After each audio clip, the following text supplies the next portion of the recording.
Hello everybody. Can you hear me? Is the question. Hi, I'm guessing you can. So welcome.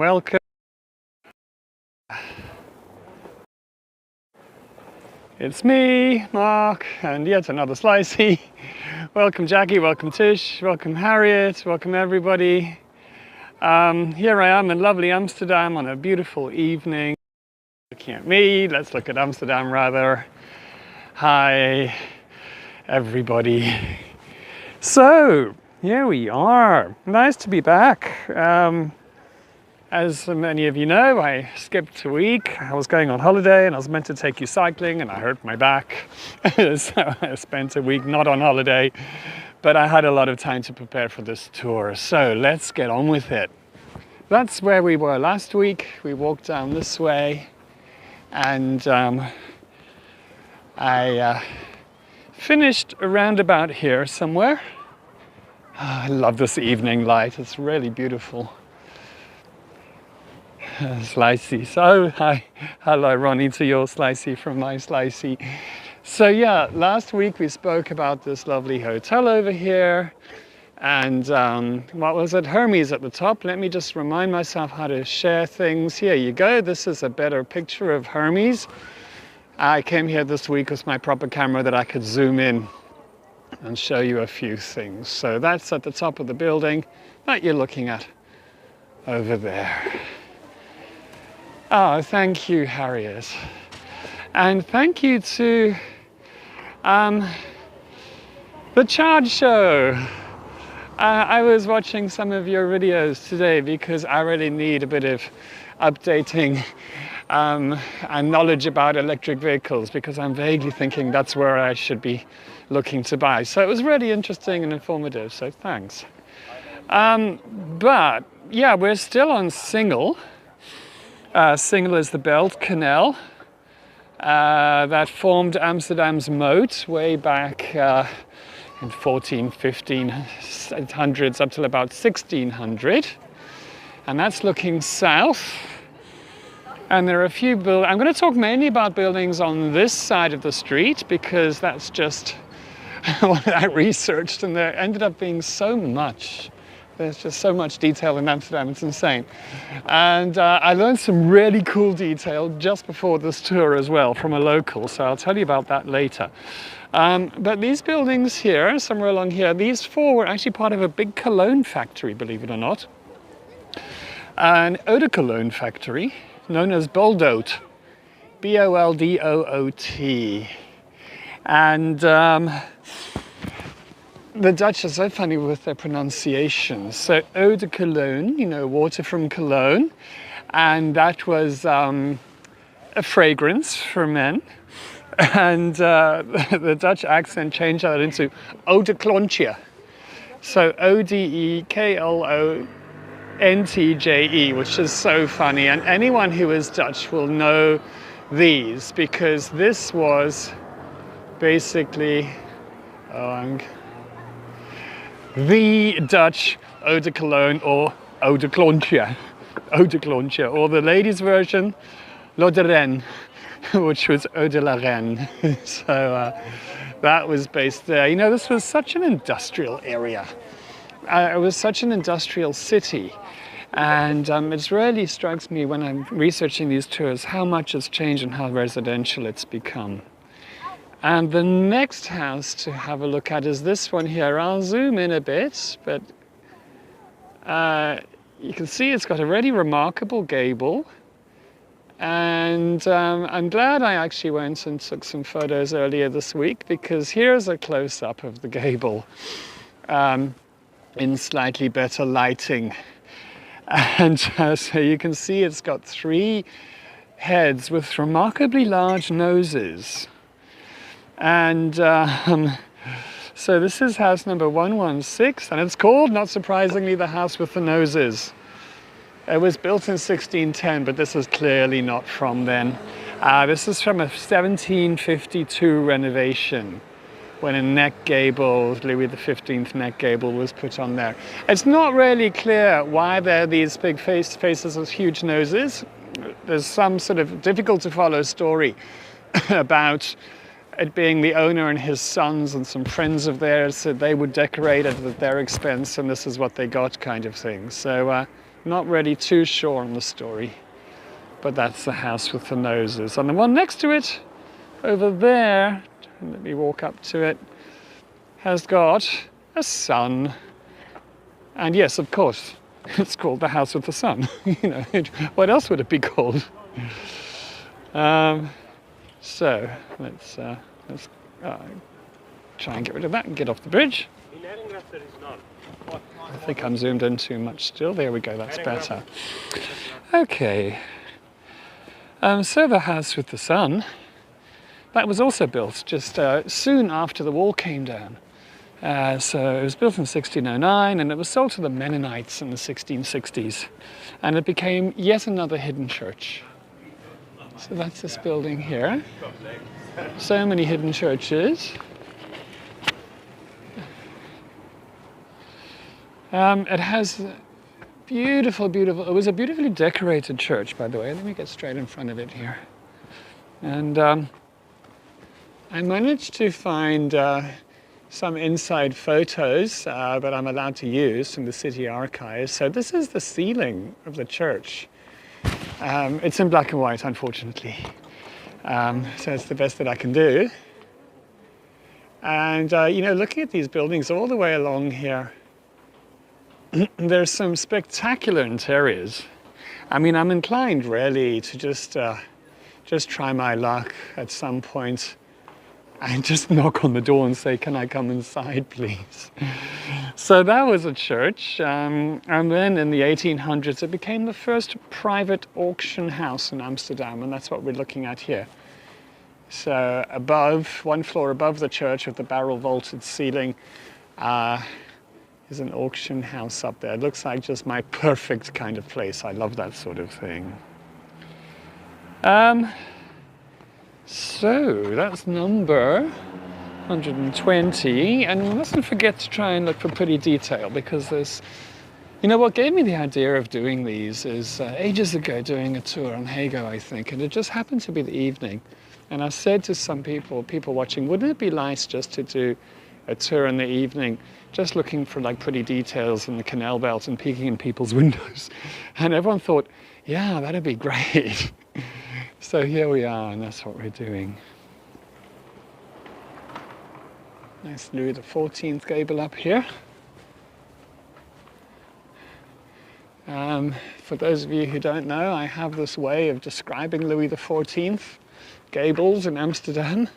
I always refer to them as, it looks sort of like all those little bobbly things and you can't tell what the hell they are.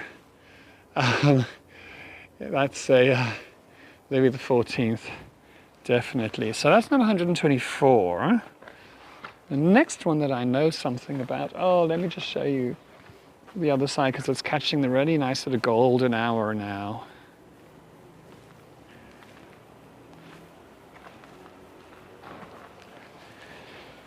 And check this out.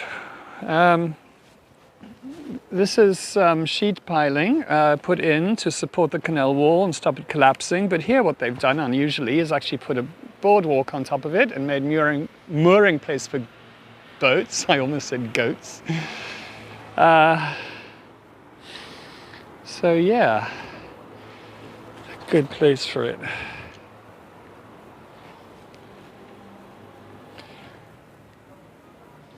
Okay, now the next building is number 132, which is on a little bit, a bit further. This was actually built, I mean, all these buildings, when I say the original year where they were built, I mean, they're not like that anymore. They've always been renovated some point in between, but the original one at 132. So let's just find that was built in 1593. Amazing, huh? And that was built for a very successful guy called Cornelis Pieterszoon Hooft. Okay, that's easy. Roll off the tongue Dutch names. And is it this one? I think it's this one. Yep, there you go. 132. So let's just look at the beautiful entrance. How's about that, huh? If Paula, I don't know if you're asking me, where am I, Paula? I'm on Singel. Anyway, so nice having stairs going up both sides to the door. And very grand stone house. You know, when you see a stone house like that, it means that all the building materials were imported because there isn't any stone hard enough for building in the country.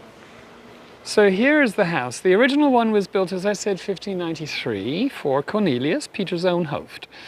He was a successful merchant and politician, and he was very correct, you know. He had great integrity morally, strong moral compass.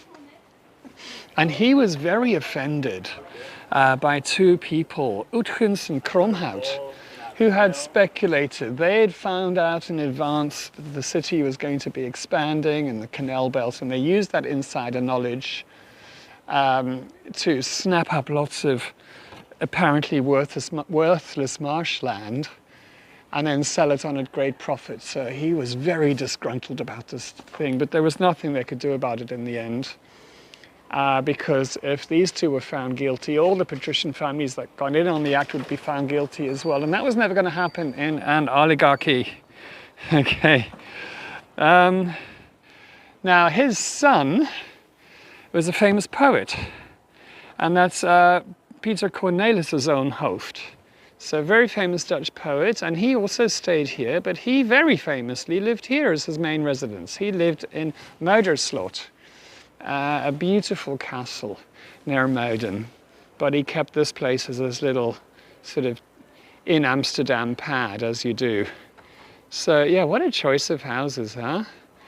And also, much later, so this was renovated in the 1700s to look like it is now, and then in 1841, Gerard Adrian Heineken was born here. So he went on to found the Heineken brewery. So quite a place. Oh no! They've put a scaffold up over my favourite building, and this scaffold's gone up since I was here a few days ago. Scouting the route. Oh damn. That's a shame, and I don't even have a really nice photograph of it for you, as I would have done. Oh wow. Let me just show you, the sun's really catching the top of these buildings now.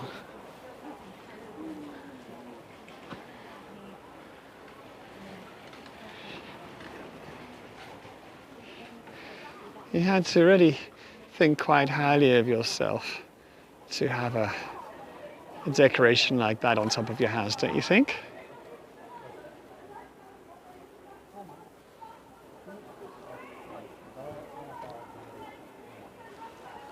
Okay, well, let me show you this beautiful scaffold.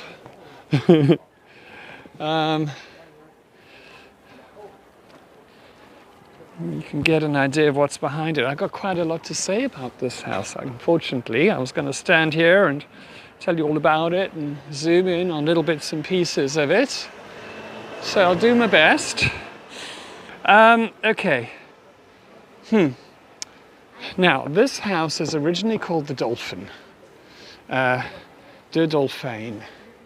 And you can see, you can get an inkling of it behind the scaffold. You can see that it's got two peaks, two gables to it there. Hi, Hilary. Hi. So two gables.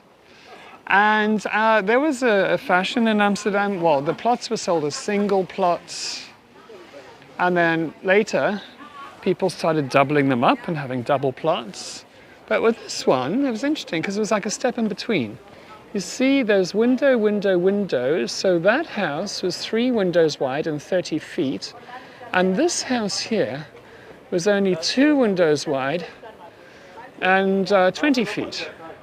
So it's a 1.5 size house, which is like a step in between when they were doubling up. And it was designed by Hendrik de Keyser, who is the city architect at the time of the Dutch Renaissance architecture, which really is, emphasizes strongly this red brick with the horizontal stone course. Oh, there's so much detail on this window building I wanted to show you, and it's just hidden away. the actual client, well, let me say, we can zoom in a little bit anyway, and you can see there's sort of decorative heads on it. The client was a guy called Spiegel, a very, very wealthy man, wealthy family. The Spiegelgracht is named after them, now the museums. And so Hendrik de Keyser designed this building. Mr. Spiegel actually took off a lot of the detail, but there are some side volutes like this, which are unusual. Not many buildings have them because they went out of fashion in about 1600. So anyway, it's a riot, the building. And this was the entrance here, and it was called the Dolphin because Mr. Spiegel, that was his, how do you say, the emblem. His emblem was a dolphin. So actually on either side of the front door, there were dolphins. Those are long gone, unfortunately. It has had many different owners, as you would expect. And there's a plaque on the side here, which says Frans Banningcock, captain of the Night Watch. So he was probably the most famous. Let me just get a bit away from the window because there was a guy in there. I just waved at him, but I don't want him to feel like I'm pointing a camera directly at him. Frans Banningcock was the main man in the Night Watch, and here is the Night Watch, just to refresh your memory. So he is the guy with the red sash pointing forwards. So he really was the center of it all. I know the lieutenant in the gold kind of catches a lot of attention as well, but the captain outranks him. So that's where he lived. And quite a fine address. Now, in, believe it or not, in 1863, the one this side was rebuilt. So it was built as this beautiful matching pair, and then somebody thought it was a good idea to rebuild it. So you can see now, on the right-hand side is what it looks like nowadays, and on the left-hand side is a photograph of how somebody then came and put a flat cornice gable and different facade on the front of the house. I mean, talk about sacrilege. Okay, now this was restored in 1966, thankfully, to its current condition. Let me just tell you a story as I'll do a slow pan around to show you where we are. So, the restoration was done by a man called Paul Moshe Guggenheim. And he was born in 1910 in Frankfurt, and then he moved here. And he ran a button company that was in Amsterdam, and it was called Butonia. And he and his wife managed to escape the Nazis. They managed to get visas and transport to Cuba. Anyway, they got there, and then she decided to run off with someone else, and they separated, and he made it to England. First of all, via Canada, he went to England, and there he started military training. And he writes in his diary from 1944 that he had tea with Queen Wilhelmina in Maidenhead in England. How amazing is that? I mean, he was obviously from the top levels of society here, so he had tea with the Queen in exile. And then he drove to The Hague. He went to the Netherlands with his how do you say, unit. They landed in Normandy, not at D-Day, but November of 1944. And he landed in Scheveningen, or The Hague, and he drove to The Hague and went to Scheveningen, rather, landed in Normandy. And he met a woman walking her dog on the beach, and she went on to become his second wife. And then they lived here from the early 1960s. And they renovated it back to its proper condition. And the Butonia company is still doing well. So how's about that for a story? Now, I'm trying to look at the camera and not fall in the drink because I'm walking along here. There's a very funny little house next to it over here. Look, it's 3 meters wide. That's what, about 10 feet wide.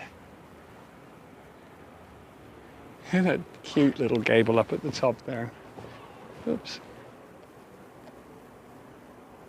Tiny, tiny. Okay, now this house has got a very strange name. It's known as the Gilded Dustbin, I kid you not.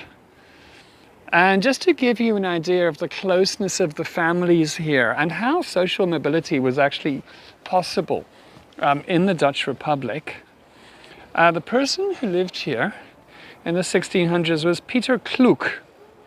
Now, he was the son of a soap maker, but he went on to become a lawyer, and he married Johanna Hooft. Now, if you're thinking, oh, the name Hooft sounds familiar, it's because she was the daughter of the guy who lived there, the one with the strong moral compass, and the father of the famous poet. So she was another child of his. And yeah, he was a very successful lawyer, and he advised Rembrandt. And actually, he advised Rembrandt of one of Rembrandt's real low points, when Rembrandt wanted to try and get his wife, or his late wife, Saskia's jewelry back from his now ex-lover, Gertje Dirks. Rembrandt very disgracefully had her committed to a mental institution, which was no fun in those days. And she died. So a real low point in Rembrandt's behavior. I'm so fascinated by this house here. I can't find out much about it. I was told something about it once by a lady who was just happened to be going inside when I was looking at the front door with a friend, and she told us something about the history, and I can't for the life of me remember what it was, and it was really interesting. I have scoured the internet and I've scoured all of my books and I can't find it.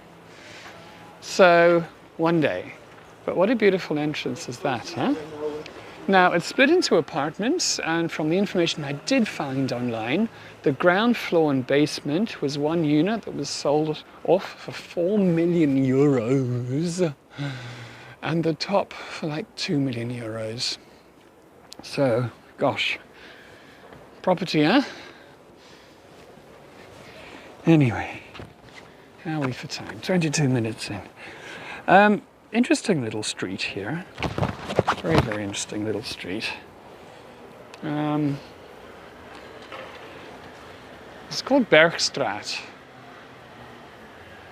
Now, Berg means mountain. Yeah, right. Okay. And it's just a little side street joining Singel and Herengracht. There you go. Bergstraat, if anyone wants to look it up later. And I thought, you know, why not just pop down here and see what it has to offer? And indeed, it has a fair amount to offer. I think I'll start up at this far end and work back. So I said to you, I found out some interesting information just before the tour, because I was walking up here just doing a little recce. Because there's one thing I'd noticed but I didn't know much about. And that was this little sculpture here on the side of this building, just hiding behind the rose. So, it's a woman, looks kind of dressed from the 1600s, with a piece of thread, a piece of red thread in her hand that she's doing something with.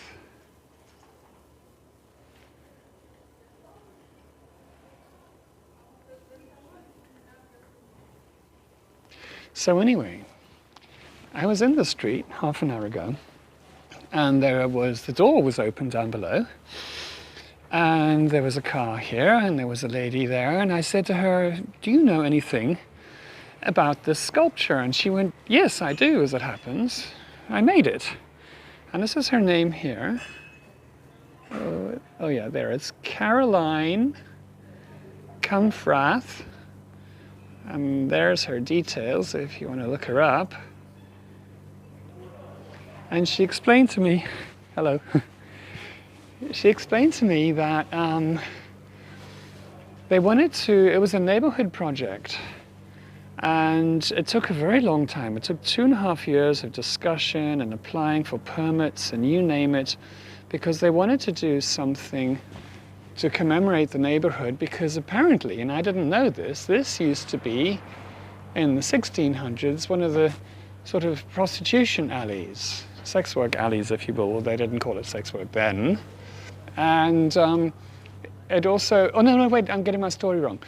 Sorry, I only heard the story once. It was a textile, a lot of textile in the area. And then later, much later, it became one of the semi-red light district areas. And they wanted, as a community, to make something that sort of pulled all the different threads of the area together, as it were. And the reason for this being a woman with thread is to show the idea of women working. Hi, sorry, I'm right up, focused up there, don't worry. And the red thread is a reference to the sex work that happened here. They're probably aware of it. At the time, it's closed now, there was actually a sex workers' rights organization called the Rode Draad, the Red Thread. And when I was chatting to her, I said, oh, because what happened to sex workers in the 1600s is that they would be put in the spin house, the women's prison, where they would also have to spin thread. And that links into it as well. So anyway, it was very interesting. Now, she said it wasn't intended to be here on this house. It was actually intended to be on this building here, which was a church in a previous time, but they need special permission for that, and permission is very slow coming, so they needed somewhere to put it, and they just put it here in 2018.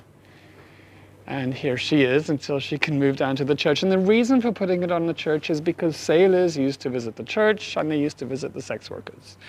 And that was something linking those two topics together as well. I hope I did that justice. But it was really nice to run into her, and I'll look forward to looking at her website.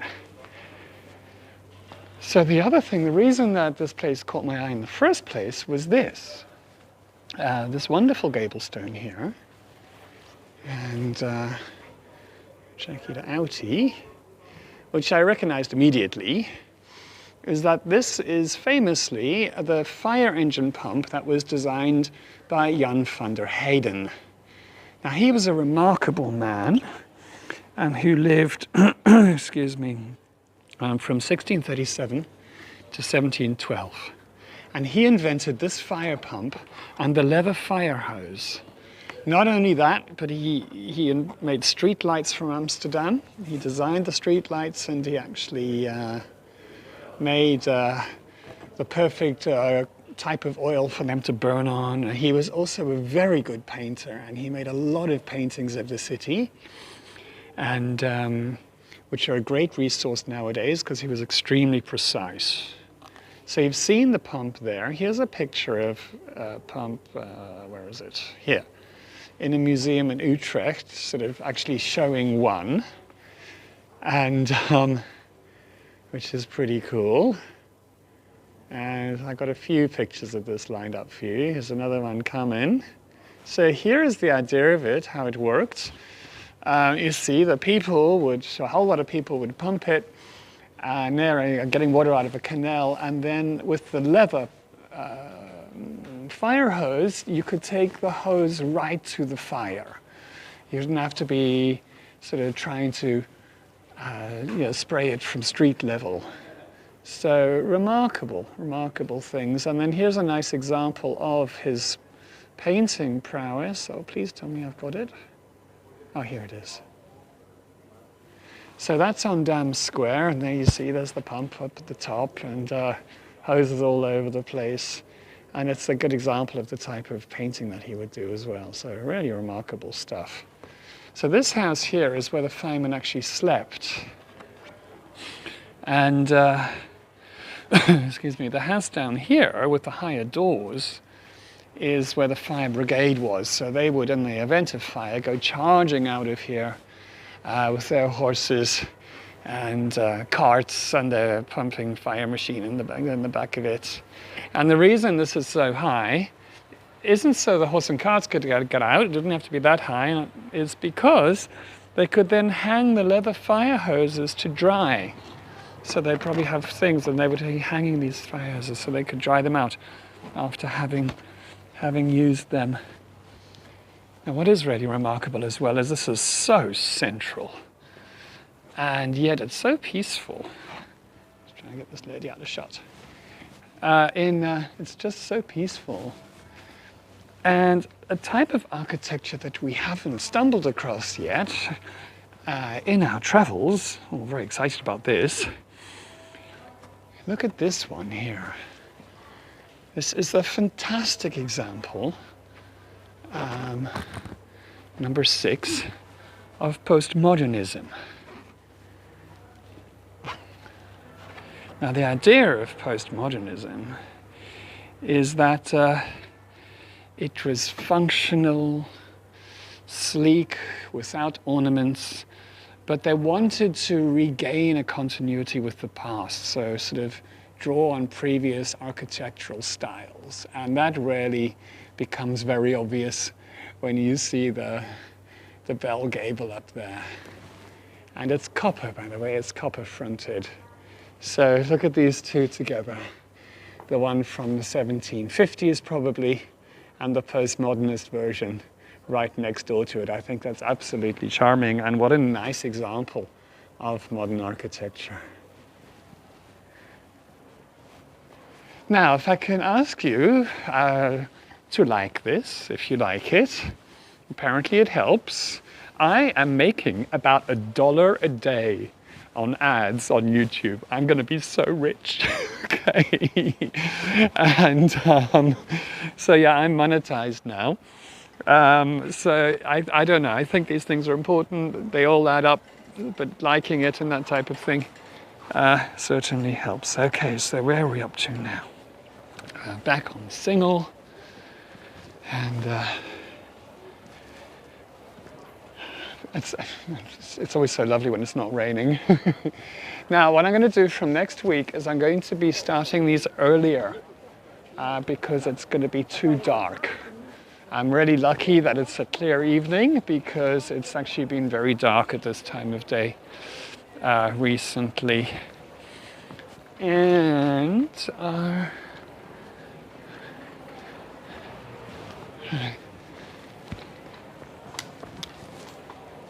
hi. So I'm going to point up there. I'm not going to get you in the shot. Is that okay? Just to let you know. Thanks. Okay. There's a very small house I'd like to show you, and the owners are sitting outside, so I'm not going to put them in shot. But I just want to show you the facade of it. Another teeny facade, although it is not by any means the smallest house in Amsterdam. Okay, it's, I've got a note here. I can't remember how tall it is, wide it is. Let me try and scratch it out. It's somewhere in my notes. Small, yes, it's 1.8 meters wide.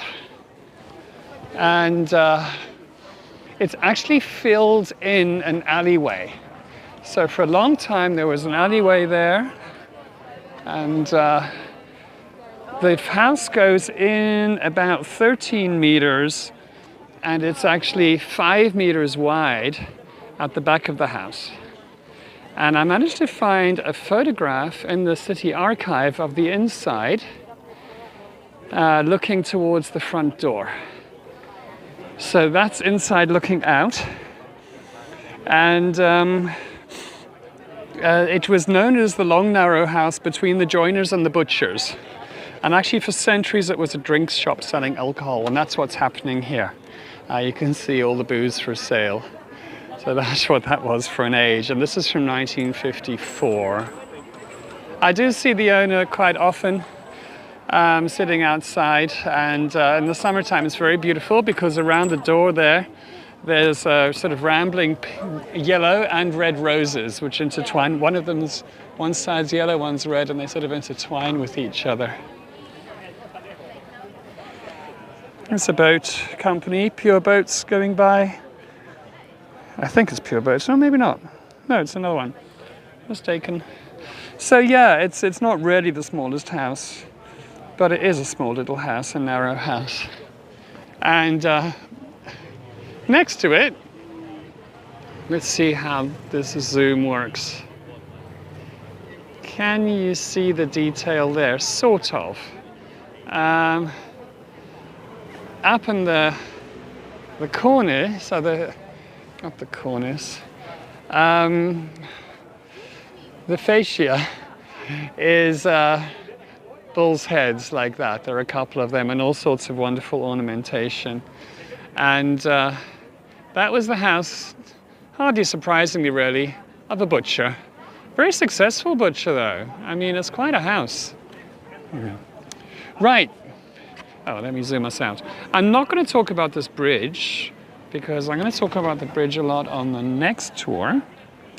But there are a couple of houses on the other side of the bridge I'd like to talk about. The first one is down here. And it's a modern one. It's Singel number 151. Well, when I say modern, I mean it was built in 1912, so it's not modern, but the style is traditionalism. So it's the same period as Amsterdam School, but it's not Amsterdam School because, you know, it's got sort of pilasters and friezes and, you know, it's much more traditional in its structure. So let's see if I can, there, that's better. Interesting building. It was a publishing company called Elsevier, and that's not really what's so interesting about it. They moved out in the 1980s. And there's a nice detail of Mercury's staff. Remember, Mercury and Hermes. I always associated, you know, this symbol here with medicine, but the two snakes on a staff is also the symbol of Mercury, who was the god of commerce and trade. And of course, that is what Amsterdam was all about. But one of the interesting things that I chose to talk about this house about was what happened here on the 7th of April, 1945.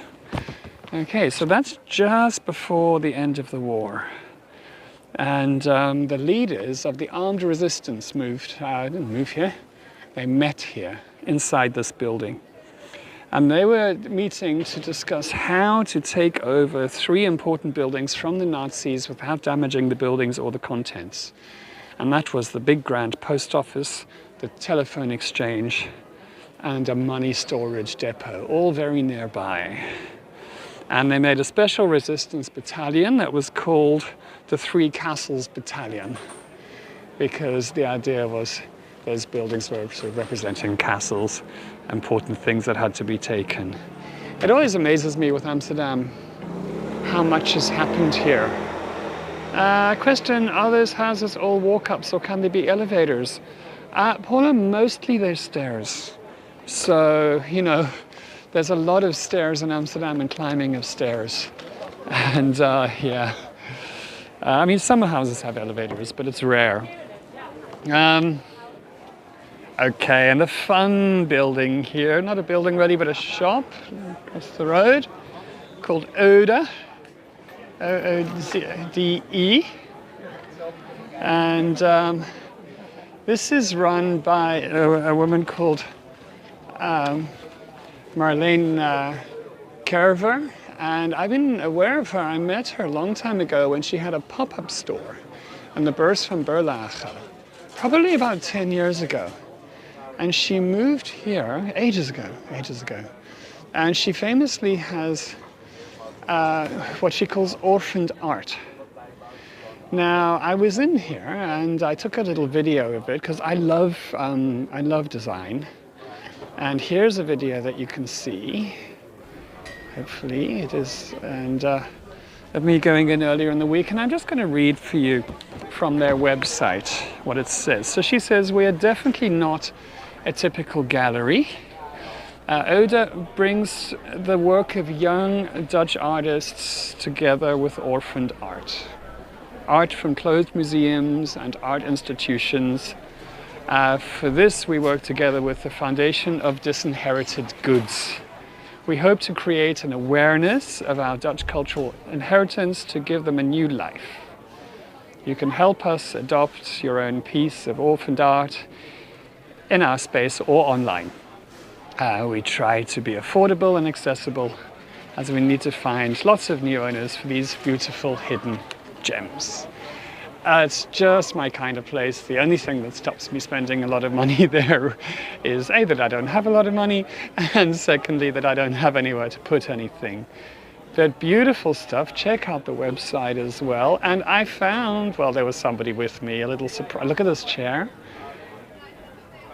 And I didn't realize I got her in shot. It was meant to be a surprise for the end, but I wanted to show you this awesome chair, an object of great desire for me. And then accompanying me on my little walk around town was the lovely Lee. And she's very happily found Marlene's very, very beautiful shaggy dog that then got all shy. So a great, great, great place. I love this kind of stuff. What a nice idea. Just about done.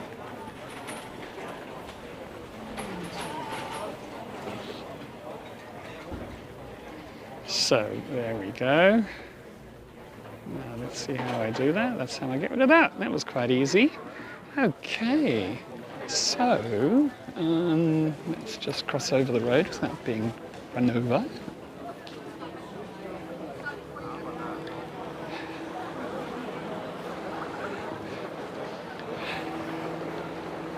Yay, Lee. Yeah. Okay, so now it's time. I don't even know if there's anyone out there who doesn't have a slicey yet. But it's time for the slicey quiz. So I'm going to ask you a quiz question. The answer was earlier in the tour. I don't know how much the clear chair is, Laurie. I didn't ask. I was too scared. And the answer was earlier in the tour. So actually the house down there, the one that's unfortunately behind the scaffold, was named after an animal, a sea animal. What is the name of the house named after the sea animal? The beautiful Dutch Renaissance house designed by Hendrik de Keyser that is behind the scaffold has a name. It is called the something or another, something that lives in the sea. And if anybody wants a slicey and you haven't won one yet, if you can tell me what that is, excellent, the charge show. I know you're already in touch, so you know how to find me. And yeah, lots of people getting it, but I'm afraid there's just one this week. Okay. But there's always next week. I can't believe I've been doing this for 23 weeks in a row. I mean, I know this is number 22. Well, actually, I haven't done it in a row because last week I didn't do it. But last week I put up a pre-recorded one from before. So for those of you who don't know, oh gosh, onrushing middle age. Well, it's not onrushing, it certainly reached me. And I was just leaning forwards over my boat to pull the cover back. And I completely twanged my lower back, like seriously.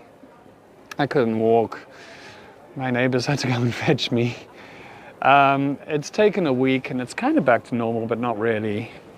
So yeah, so much for my cycling holiday in the Dutch countryside. So that's why I ended up not doing a tour. But anyway, I just realized just got to be careful all the time and go to gym more and strengthen my core and all of that kind of stuff. So yeah, part of getting older.